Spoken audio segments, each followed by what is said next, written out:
Trichy hallmark business பள்ளியில் நடைபெறும் personal branding work shop நிகழ்ச்சியில் ரொட்டேரியன் டாக்டர் கே சீனிவாசன் கலந்து கொண்டு சிறப்பிக்கிறார். பீகார் மாநில சட்டமன்ற தேர்தல் முடிவுகள் இன்று வெளியாகின்றன. 243 தொகுதிகளுக்கு 2 கட்டங்களாக தேர்தல் நடைபெற்ற நிலையில் வாக்குகள் இன்று எண்ணப்படுகின்றன. பீகார் தேர்தலில் பதிவான வாக்குகளை எண்ணும் பணி இன்று காலை 8 மணிக்கு தொடங்குகிறது. ஆட்சி அமைக்கப் போவது யார் என்பது நண்பகல் 12 மணிக்குள் தெரியவரும். பீகாரில் தேர்தல் வெற்றி கொண்டாட்டங்களில் ஈடுபட எந்த ஒரு அரசியல் கட்சிக்கும் அனுமதி கிடையாது என டிஜிபி வினய்குமார் தெரிவித்துள்ளார். இன்று வாக்கு எண்ணிக்கை நடைபெற உள்ள நிலையில் தேர்தல் ஆணைய வழிகாட்டுதல்படி இந்த நடவடிக்கை எடுக்கப்பட்டுள்ளதாக அவர் குறிப்பிட்டுள்ளார். தமிழ்நாடு அரசு ஊழியர்களுக்கு 3% அகவிலைப்படி உயர்வு ஜூலை 1ஆம் தேதி முதல் முன் தேதியிட்டு வழங்கப்படும் என முதலமைச்சர் ஸ்டாலின் அறிவித்துள்ளார்.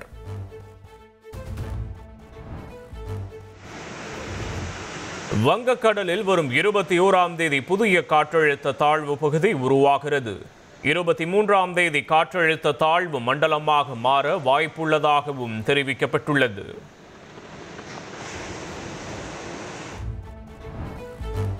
தமிழகத்தில் கோவை, நீலகிரி, கரூர், நாமக்கல், திண்டுக்கல் மாவட்டங்களில் இன்று மழைக்கு வாய்ப்பு.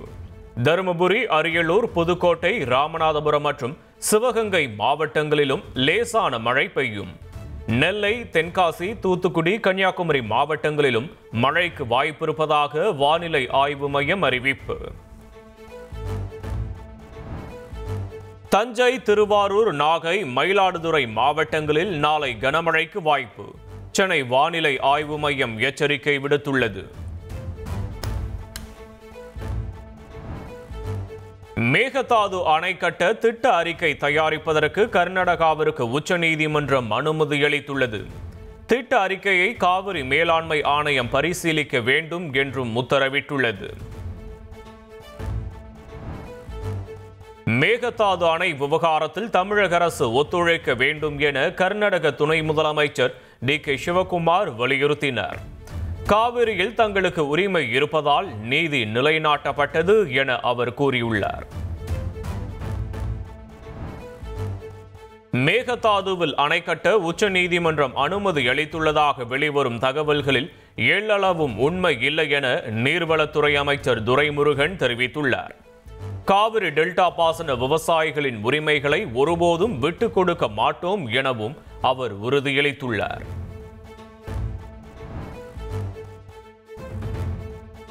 மேகதாது அணை தொடர்பான உச்சநீதிமன்ற தீர்ப்பு அதிர்ச்சி அளிப்பதாக பாஜக மாநில தலைவர் நயினார் நாகேந்திரன் தெரிவித்துள்ளார். வழக்கில் முறையான வலுவான வாதங்களை தமிழக அரசு முன்வைக்கவில்லை என்றும் அவர் விமர்சித்துள்ளார்.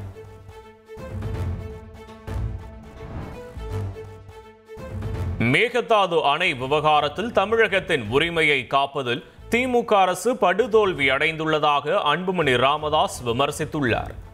வலிமையான வாதங்களை முன்வைத்து காவிரி நீர் விவகாரத்தில் தமிழ்நாட்டின் உரிமைகளை அரசு காக்க வேண்டும் என்றும் அவர் வலியுறுத்தியுள்ளார். சென்னையில் ஆபரண தங்கத்தின் விலை ஒரே நாளில் சவரனுக்கு 2400 ரூபாய் உயர்ந்துள்ளது. ஒரு சவரன் தங்கம் 95,200 ரூபாய்க்கு விற்பனை செய்யப்படுகிறது.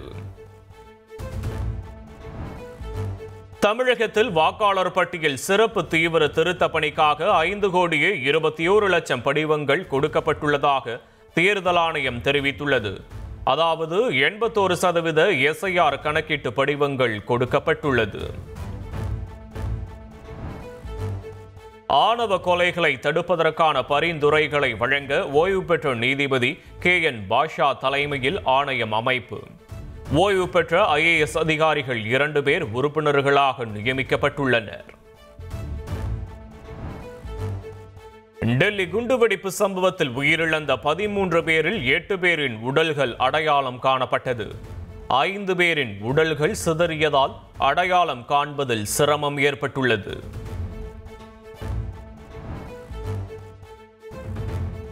டெல்லி கார் குண்டுவெடிப்பு சம்பவம் தொடர்பாக மேலும் ஒரு டாக்டர் உத்தரப்பிரதேசத்தில் கைது செய்யப்பட்டுள்ளார்.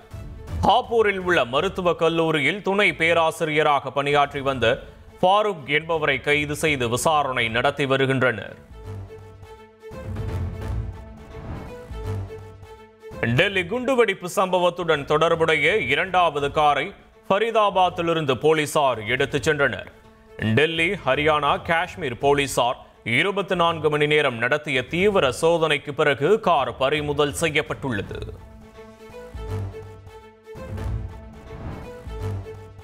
டெல்லி கார் குண்டுவெடிப்பு சம்பவத்துடன் தொடர்புடைய 3வது காரின் புகைப்படத்தை ஃபரிதாபாத் போலீஸ் வெளியிட்டுள்ளது. ஹரியானா மாநிலம் ஃபரிதாபாத்தில் உள்ள அல் ஃபலால் பல்கலையில் கார் கண்டுபிடிக்கப்பட்ட நிலையில் ஜம்மு காஷ்மீர் போலீசார் விசாரணையை தீவிரப்படுத்தியுள்ளனர்.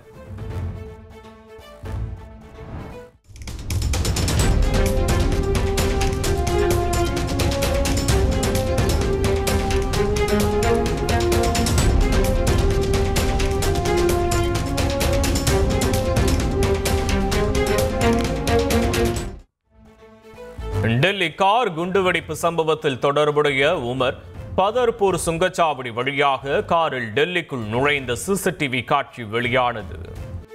பாகிஸ்தானில் இலங்கை கிரிக்கெட் அணி வீரர்களுக்கு ராணுவ பாதுகாப்பு அளிக்கப்பட்டுள்ளது.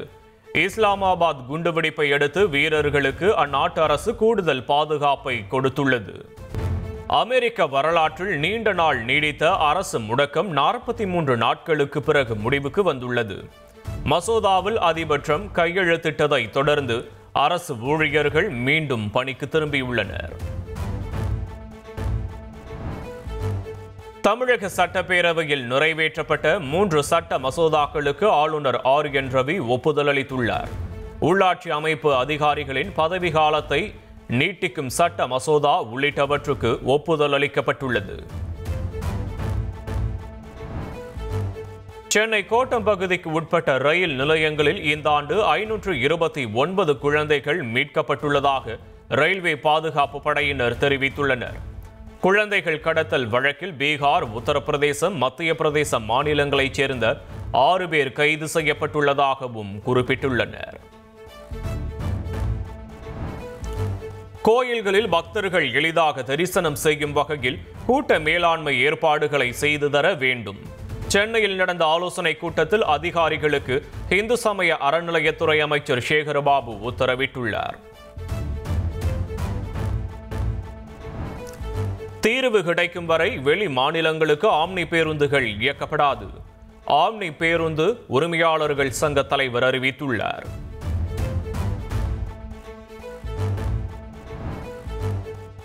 ஆம்னி பேருந்து பிரச்சினை தொடர்பாக உரிமையாளர்களுடன் பேசி சுமூக தீர்வு காண வேண்டும் என எதிர்க்கட்சித் தலைவர் எடப்பாடி பழனிசாமி வலியுறுத்தினார். தமிழ்நாட்டிலிருந்து அண்டை மாநிலங்களுக்கு ஆம்னி பேருந்துகள் இயக்கப்படாததால் பயணிகள் அவதியுறுவதாக கூறினார்.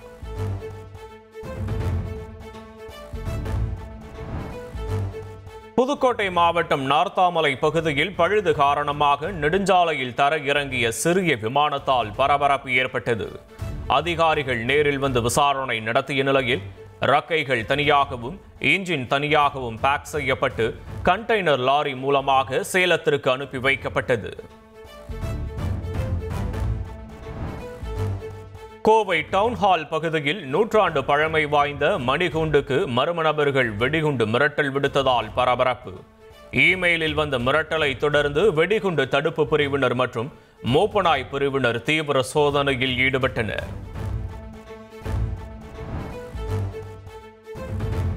கமல்ஹாசன் தயாரிப்பில் அறிவிக்கப்பட்ட தலைவர் 173 படத்திலிருந்து இயக்குனர் சுந்தர் சி விலகினார். கனத்த இதயத்துடன் இந்த முடிவை எடுத்திருப்பதாகவும் தவிர்க்க முடியாத சூழ்நிலையால் படத்திலிருந்து விலகுவதாகவும் அவர் அறிக்கை வெளியிட்டுள்ளார்.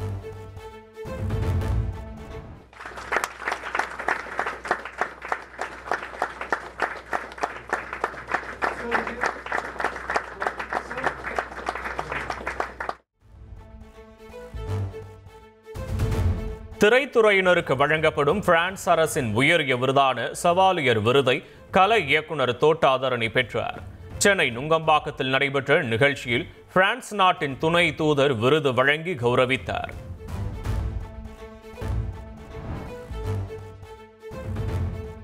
தமக்கு சவாலியர் விருது கிடைத்தது மகிழ்ச்சி என கலை இயக்குனர் தோட்டாதரணி தெரிவித்துள்ளார்.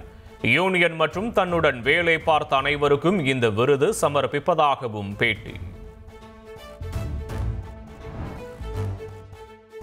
இந்தியாவுக்கு 8 சிறுத்தைகளை பரிசாக வழங்கிய போட்ஸ்வானா அரசு. அரசுமுறை பயணமாக போட்ஸ்வானா சென்றுள்ள குடியரசுத் தலைவர் திரௌபதி முர்முவிடம் சிறுத்தைகள் ஒப்படைக்கப்பட்டன.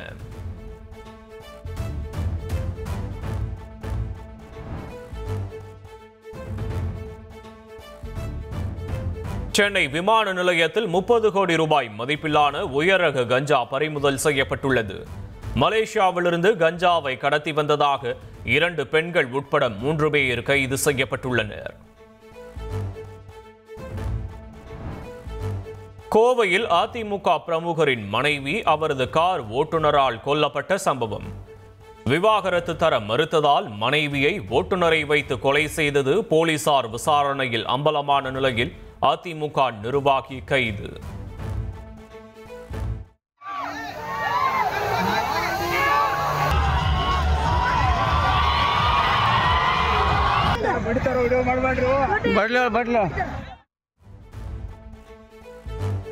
கர்நாடகாவில் கரும்பு கொள்முதல் விலையை உயர்த்த கோரி டிராக்டர்களை விவசாயிகள் கொளுத்தியதால் பரபரப்பு ஏற்பட்டது. பாகல்கோட் சமீர்வாடி பகுதியில் கோதாவரி சர்க்கரை ஆலை முன்பு நிறுத்தப்பட்டிருந்த 20க்கும் மேற்பட்ட கரும்பு டிராக்டர்களுக்கு தீ வைத்தனர்.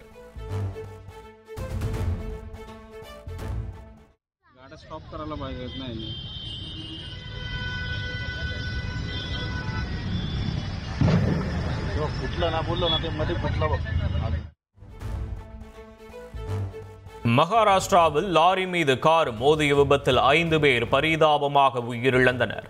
2 கண்டெய்னர் லாரிகள் நடுவே சிக்கியதில் கார் பற்றி எரிந்தது.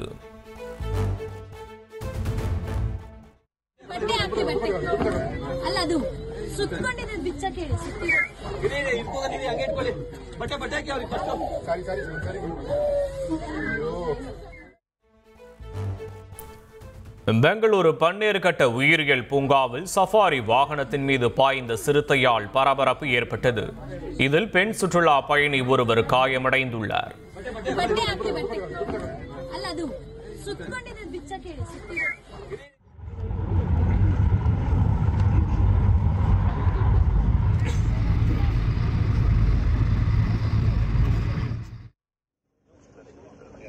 ராஜஸ்தான் மாநிலம் ஜெய்சால்மரில் நடைபெற்ற ராணுவ பயிற்சியில் எதிரிகளின் நிலையை குறிவைத்து தாக்கும் ஒத்திகையில் ராணுவ வீரர்கள் ஈடுபட்டனர். ராணுவ விமானத்திலிருந்து வீசிய குண்டு தீயை கக்கியபடி இலக்கை நோக்கி பாய்ந்தது.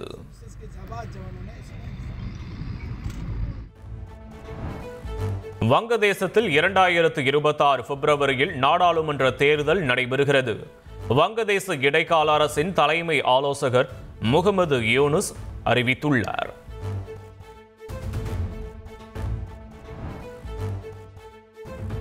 இந்தியா மற்றும் ஆப்கானிஸ்தானுடன் இருமுனை போருக்கு தயாராக இருப்பதாக பாகிஸ்தான் பாதுகாப்புத்துறை அமைச்சர் கவாஜா ஆசிப் தெரிவித்துள்ளார். இருமுனை போரில் வெல்ல இறைவன் உதவுவார் என்றும் அவர் கூறியுள்ளார்.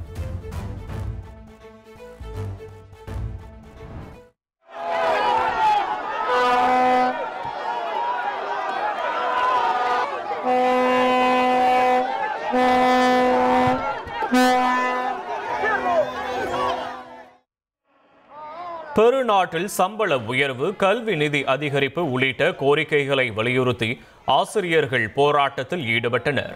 பேரணியாக செல்ல முயன்ற ஆசிரியர்களை போலீசார் தடுத்து நிறுத்தியதால் தள்ளுமுள்ளு ஏற்பட்டது.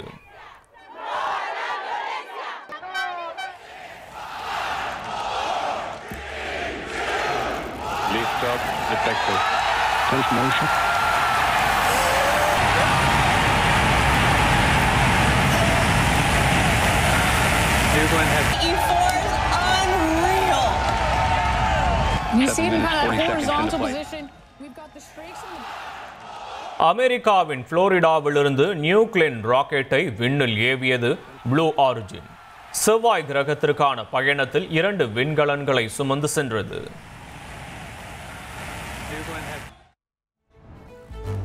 தாய்லாந்து மற்றும் கம்போடியா இடையே மீண்டும் எல்லை தகராறு ஏற்பட்டுள்ளது. இரு நாடுகளும் மாறி மாறி துப்பாக்கிச்சூடு நடத்திய நிலையில் அமைதி ஒப்பந்தத்தை நிறுத்துவதாக தாய்லாந்து அறிவித்துள்ளது.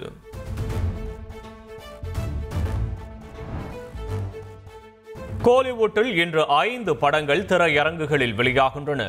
துல்கர் சல்மானின் காந்தா, ஆனந்த்ராஜின் மதராஸ் மாஃபியா கம்பெனி, சேரனின் ஆட்டோகிராஃப், ஹரிகுமாரின் கிணறு மற்றும் தாவூத் ஆகிய படங்கள் திரைக்கு வருகின்றன. திருச்சி ஹால்மார்க் பிசினஸ் பள்ளியில் நடைபெறும் பர்சனல் பிராண்டிங் ஒர்க் ஷாப் நிகழ்ச்சியில் ரொட்டேரியன் டாக்டர் கே. சீனிவாசன் கலந்து கொண்டு சிறப்பிக்கிறார்.